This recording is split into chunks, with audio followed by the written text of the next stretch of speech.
नमस्कार, मी काजल शिंदे। माझ्या चॅनलमध्ये तुमचं खूप खूप स्वागत आहे। आज आम्ही बनवत आहोत वालाचं बिरड।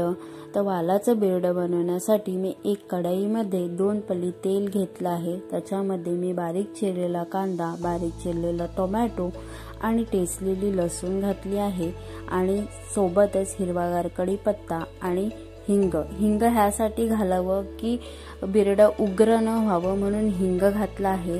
ते चांगलं परतून मी त्याच्यामध्ये भाजलेलं वाटण 2 चम्मच घातलं आहे।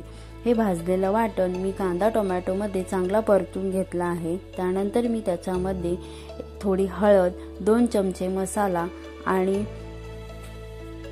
ते चांगलं मिक्स होईपर्यंत परतून घेतलं आहे। हे चांगलं तेल सुटेपर्यंत परतून घ्यायचं आहे आणि मग त्याच्यामध्ये घालायचा आहे गरम मसाला। गरम मसाला घातल्यानंतर मी ह्याच्यामध्ये वालाचे दाणे घातले आहेत। त्याच्यामध्ये 2 बटाटे मी चिरून घातली होती, ती स्वच्छ धुवून मी वालाचे दाणे ह्याच्यामध्ये घातले आहेत। त्यानंतर ते चांगले मिक्स होईपर्यंत परतून घ्यायचे आहे। एका साइडला मी पाणी गरम करत ठेवलं आहे ह्याच्यामध्ये टाकण्यासाठी। ते हे चांगलं मिक्स करून वालाचे दाणे वाटणाच्या मसाल्यामध्ये चांगलं मिक्स करून घ्यायचं आहे। त्यानंतर गरम पाणी आपल्याला ॲड करायचं आहे। हे गरम पाणी ॲड केल्यानंतर चांगलं मिक्स करून घ्यायचं आहे आणि त्याच्यानंतर त्यामध्ये घालायची आहे हिरवीगार कोथिंबीर घातल्यानंतर त्याच्यामध्ये मी मीठ घातलं आहे।